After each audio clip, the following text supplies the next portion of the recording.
General Leslie, 5 minutes, please. Thank you, Mr. Chair. Can you hear me okay?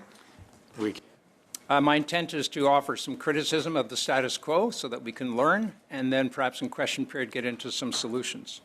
Essentially, in my opinion, strong, secure, engage, the precursor to the current defense policy, delivered nothing substantive in terms of modern military equipment, which saw Canada, in fact, become weaker, more insecure, and essentially absent from the deployable stables of troops required for either United Nations missions or, of course, NATO. The 2024 defense policy update of Our North Strong and Free is no better, unfortunately, in that it promises some urgently needed equipment years from now, but nothing today. Indeed, the 2024 defense spend will be less than that of 2023. Of course, we're well aware of what just happened down in the United States.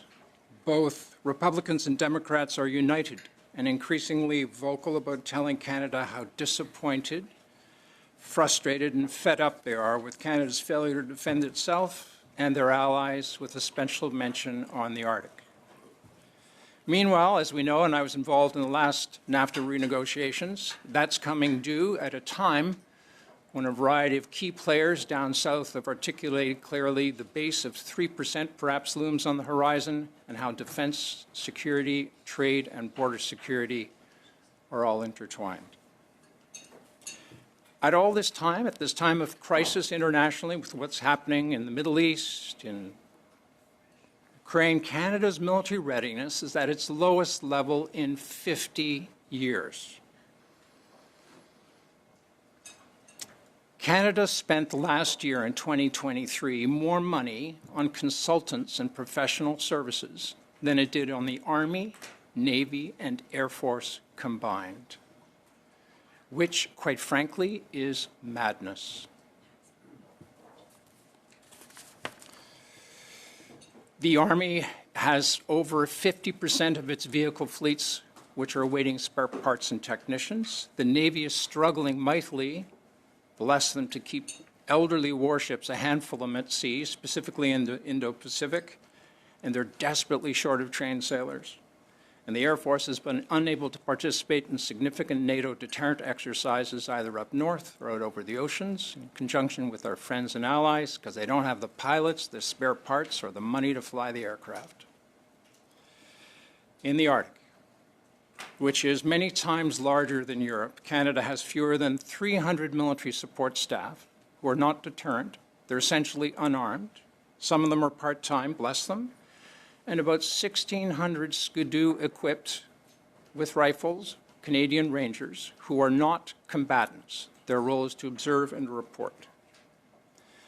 The bottom line is that Canada has no permanently assigned combat elements to deter potential presence by the Russians or the Chinese, who are showing up in our waters with increasing frequency, but other people do. Russia specifically has between 25 to 35,000 combat troops deployed in their Arctic, with huge amounts of operational equipment, air, land, and sea. The United States, bless them, has 22,000 full-time military and part-time military professionals, with more equipment than the entirety of the Canadian forces in terms of combat delivery. So really, thank you, America, for defending our Arctic. We are facing unprecedented dangers and challenges, and quite frankly, I see no sense of urgency to change, to modify, to re-guide the efforts of the government towards supporting and assisting the Canadian forces. Some facts. We have less than 35 military personnel deployed on UN missions. In 2003, we had close to 2,500. We are the only NATO nation whose level of military operational readiness is going down when everyone else is skyrocketing up. We have the longest and least efficient procurement system in NATO, indeed in any nation that I can find. We are the only nation in NATO that does not have a costed plan to get to 2% of GDP, which was first agreed to by a Minister of Defense in 2008 and reiterated in 2014, 2015, 2016, 2017, and I could go on. We are the only NATO nation whose defense minister has publicly admitted that he could not convince his fellow cabinet members of the importance of NATO defense spending and the 2% GDP. And as mentioned already, we're the only NATO nation whose defense budget decreased this year. Mr. Chair, I look forward to your questions. Thank you. With that, we turn to Madame Gallant. 6 General minutes. Leslie, under the most severe circumstances, if Canada does not fill the blind spot with our satellites, install air defense in the far north, patrol the Arctic waters, and the U.S. feels threatened and exposed, what will the Americans do to protect our continent's northern flank? There's an old saying, which is sometimes true, which is sovereignty has to be seen to be effective. And in our case, our sovereign troops deployed in the Arctic, through no fault of their own, due to lack of equipment, lack of numbers, lack of training, lack of resources, which boils down to taxpayer money, has resulted in, from a Canadian perspective, our Arctic is undefended. So the more that the Americans get used to the idea of they have to secure and defend it for us, it's logical to assume that they may well look to some sort of economic compensation from the resources in that Arctic, which Canadians, it's hard to find any Canadian who doesn't admire the beauty, the pristine nature of our Arctic. But we have to spend time, money, and effort to make sure it remains ours with our friends and allies. Former NATO Parliamentary Assembly President and senior member of the Armed Services Committee, now chair of the House Permanent Select Committee on Intelligence, Congressman Mike Turner recently wrote an op-ed in Newsweek entitled "Trudeau, Not Trump, is the Greatest Threat to NATO." Why does the DPU evoke such a sense of non-confidence from our greatest ally? Canada spends a considerable amount on the bigger picture defense issues. And as you're well aware, in 2017, NATO changed the rules wherein a whole host of issues ancillary to the business of fighting and winning the nation's wars were counted as defense spending. Veterans, pensions, some of the support agencies, and the list goes on. What we have to do is question the output for the Canadian investment in defense. And output is a variety of many factors. It includes well-trained, fit, capable men and women who are willing to go overseas and do dangerous things on our behalf.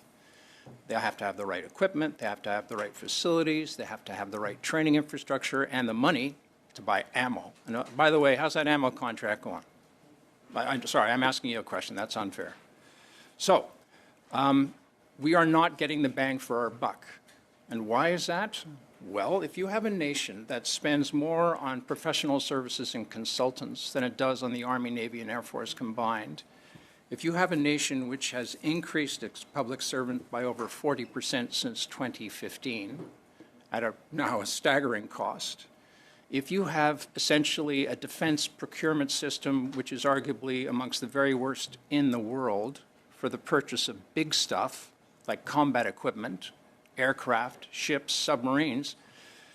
And by the way, the evidence is irrefutable. There is no evidence of the current government actually buying a large, complex, modern weapons system in the last decade.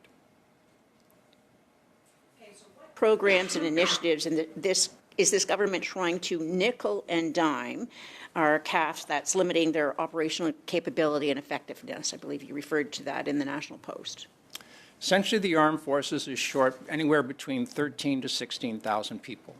And to address that shortfall is at least an additional $1 billion per year just for the personnel costs.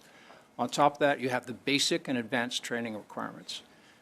Because of the lack of progress on any of the major weapon systems needed to allow our people to survive contemporary warfare, especially as the way that the warfare examples that we have in Ukraine are showing new technologies are required, plus a whole bunch of the older ones, our armed forces are woefully inequipped, and that bow wave of equipment acquisition is what's causing the government to step back from announcing, for example, a contract for the ammunition systems, for the ships, for the planes, and it goes on, for the tanks.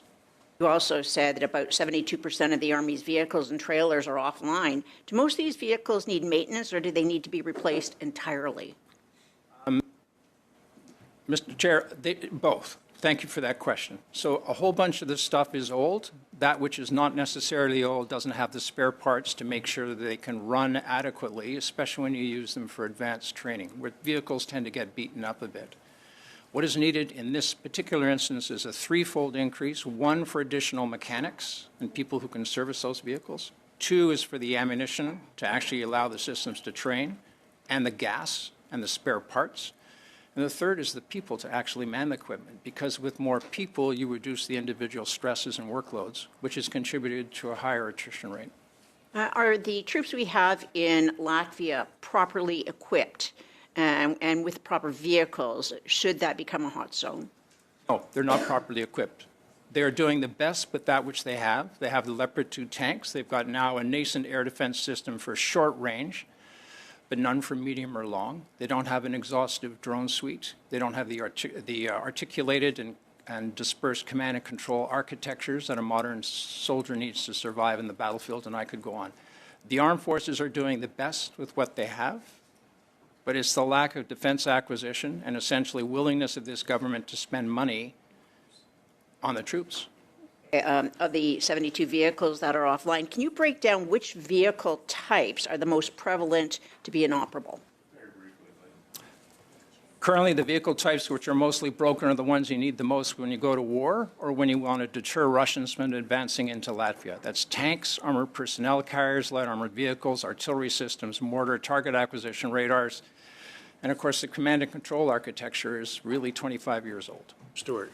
Thank you, Mr. Chair. Thank you to the witnesses. General Leslie, how are we doing? We know at the macro level how we're doing on recruiting and retention. How are we doing with our pay and benefits for soldiers? So are we taking a hard look at that as part of our increase in spend? Yes, we should be. They just got a recent pay raise, which was modest, but when you consider the stress that they've had to go through, especially those stalwarts which have stuck it out over the last 5 or 6 years, the middle managers, the supervisors, the sergeant majors, the warrant officers, the captains, and the list goes on. So a pay raise would certainly do wonders, especially with the cost of living increases that have happened elsewhere, but a significant one. Yes, it's long overdue. And particularly with the from the communities where we're trying to recruit from, myself in Toronto, it's a very expensive place to live, and on the reserve side, getting those soldiers out has become increasingly difficult given the lack of incentive from a salary standpoint. So I wanted to ask you about the conflict in the Middle East, the war in the Ukraine, and the general hostilities globally. How concerning is it for you, with our lack of readiness in our armed forces, to be able to participate and contribute to these global conflicts? So Canada, as was articulated earlier, is roughly within the top 10 or 12 defense spenders, according to the way we counted. But as I think it's been quite clear through my testimony and that of others, that our output is not commensurate with the amount of money that we spend. So the first issue is to try and figure out what we have to do, what we're willing to spend to get it done, and how quickly can we get it done. And suddenly we're faced with 3 demanding scenarios, one in the Indo-Pacific with China and its expansionist tendencies. The second one is the unfolding tragedies and continuing tragedies in the Middle East, egged on by Iran and Russia. And of course, the looming specter of the potential of further vast amounts of bloodshed in Ukraine, depending on what happens over the next couple of months with senior decision makers elsewhere. Is Canada prepared to fill some of the holes that could result from a more centralist view of the United States and how much they're willing to contribute to the defense of others? And we better be able to step up to the plate. About the risk in the Arctic, you mentioned earlier that sovereignty is about being seen. Maybe there's an economic price that we're going to have to pay should we want this defended by one of our allies. To the extent that we're not in the Arctic, can we really claim that a sovereignty there for outsourcing that to the United States? Well, it's an excellent point, sir. In 2007, Russia and China have both been engaged since 2007 in a court case before the United Nations in which they do not recognize a significant portion of Canada's claims to the Arctic seabed. So if they don't recognize it, then they could challenge us just by having their exploration vessels show up in our waters. We have no permanently deployed naval forces to challenge them. So that in itself is a huge risk. By the way, they've recently formed an entente between Russia and China on Arctic exploitation, and China's articulated its vision for including an Arctic passage in its road and belt. A strategy to counter that? Does Canada? No. Mr. Bazan, 4 minutes. Thank you, Mr. Chair, and thank you, General and Professor, for joining us here today. General Leslie, you were a Liberal member of Parliament. Did Prime Minister Trudeau or Minister Sajjan ever come to you for advice on developing things like defense policy? To answer the question and to put it in context, prior to the 2015 election, I was the co-chair, along with Marc Garneau, of the Liberal Policy Platform sessions, which focused on defense, security, and borders. And in that context, the Liberal Defense Platform of 2015, I was very pleased to have quite a say and influence on, and that on also on veterans policy. Strong, secure, engaged. How much did they consult you? There was some, but a lot of it was based on the work that had gone into defense policy platforms. The tragedy is... When it comes down to delivery of what was in there, did they talk to you about how to get things done, how to buy the kit that we need? No, I tried several times, not necessarily with the Prime Minister, but his interest in defense, as we all know, is not terribly high. Okay, so when we talk about the Prime Minister, like you mentioned the National Defence Act and how the Minister is responsible for the leadership and operation and direction of the Canadian Armed Forces and serves at will as the Prime Minister, was that lack of accountability, that lack of oversight and responsibility due to the lack of interest by Prime Minister Trudeau? I think it's fairly clear to say that the willingness of Cabinet until quite recently to pay attention to the details of defense and to do that which the professor suggests, which is trying to reduce the levels of bureaucracy while increasing accountability. Essentially, it's gone nowhere for the last 10 years because of their level of interest in defense and security issues, which is why we're in such, not big trouble, but which is why we're in such disrepute with our friends and allies in NATO and increasing disrepute down south because we promised to do something that would involve commitment of finances, and we have not followed through on that promise, and we're being held to account now. So with the procurements that have taken place, and Professor Lagasse has clearly laid out what the government has purchased and which us as the official opposition have been supportive of, has there been enough kinetic equipment purchased to ensure that we are able to defend Canada and participate in allied missions as required? Absolutely, categorically not.